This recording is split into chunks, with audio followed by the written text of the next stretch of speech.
மைதா எதுவுமே இல்ல. இதா இருக்கு. நீ பாட்டுக்கு ரொம்ப வீம்பா அப்பா சாப்பிட கூப்பிட்ட. காலைல சுட்ட இட்லி தான் இருக்குது. என்ன பண்ண போற? யோசிப்போம். அப்பா, உப்புமா தான் இருக்கு, சாப்பிடுறீங்களா?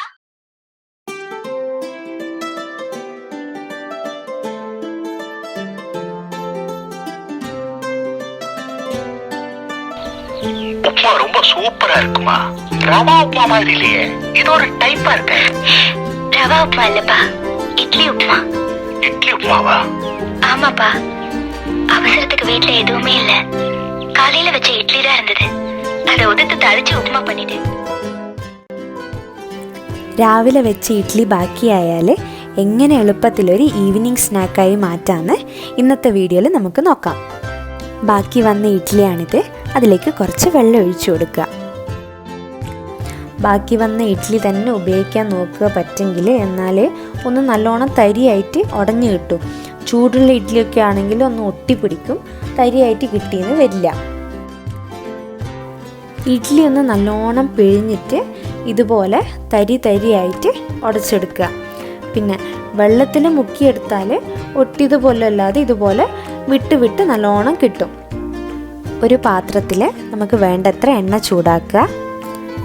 എണ്ണ ചൂടായിട്ട് വരുമ്പോൾ അതിലേക്ക് കുറച്ച് കടുക് ഇട്ട് കൊടുക്കുക. കടുക് പൊട്ടിയതിന് ശേഷം അതിലേക്ക് ചെറുതായിട്ട് അരിഞ്ഞിരിക്കുന്ന ഉള്ളി ഇട്ടുകൊടുത്ത് നന്നായിട്ട് ഒന്ന് വഴറ്റി കൊടുക്കുക. ഇതിലേക്ക് നമ്മളുടെ എരിവ് അനുസരിച്ചിട്ട് പച്ചമുളക് ഇട്ട് കൊടുക്കുക. കുറച്ച് കറിവേപ്പിലയും ഇതിലേക്ക് ഇട്ട് കൊടുക്കുക. ഇട്ട് കൊടുത്ത് ഉള്ളി ഒരു ലൈറ്റ് കളറാവുന്നവരെ വഴറ്റി കൊടുക്കുക. ഉള്ളി ഒന്ന് നല്ലോണം വണങ്ങി കഴിഞ്ഞ് കഴിഞ്ഞാൽ ഇതിലേക്ക് ഒരു 1/4 ടീസ്പൂണ് മഞ്ഞൾപ്പൊടിയും പിന്നെ 1 ടീസ്പൂണ് മുളക് പൊടിയും ചേർത്ത് കൊടുക്കുക. 1 ടീസ്പൂണ് മല്ലിപ്പൊടിയും ചേർത്ത് കൊടുത്ത് മസാലയുടെ പച്ചമണം പോകുന്നവരെ ഒന്ന് നല്ലോണം വഴറ്റി കൊടുക്കുക.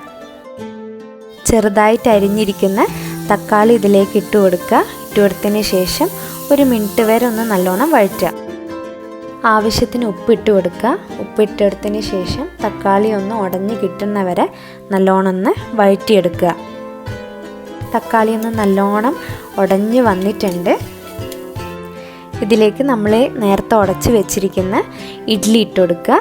ഇഡ്ഡലി ഇട്ട് കൊടുത്തിട്ട് ഈ മസാല പിടിക്കുന്നവരെ ഒന്ന് നല്ലോണം ഇളക്കി കൊടുക്കണം. കുറച്ചൊന്ന് ഇളക്കി കഴിഞ്ഞതിന് ശേഷം ഇതിലേക്ക് ആവശ്യത്തിന് ഉപ്പുണ്ടോ നോക്കുക. ഇല്ലെങ്കിൽ വീണ്ടും ഇട്ട് കൊടുക്കുക.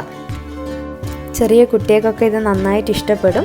കുട്ടികൾക്ക് എരിവും കുറച്ചെടുക്കുക. പിന്നെ ഉള്ളി വഴറ്റുന്ന സമയത്ത് തന്നെ ക്യാപ്സിക്കം അരിഞ്ഞിടുക.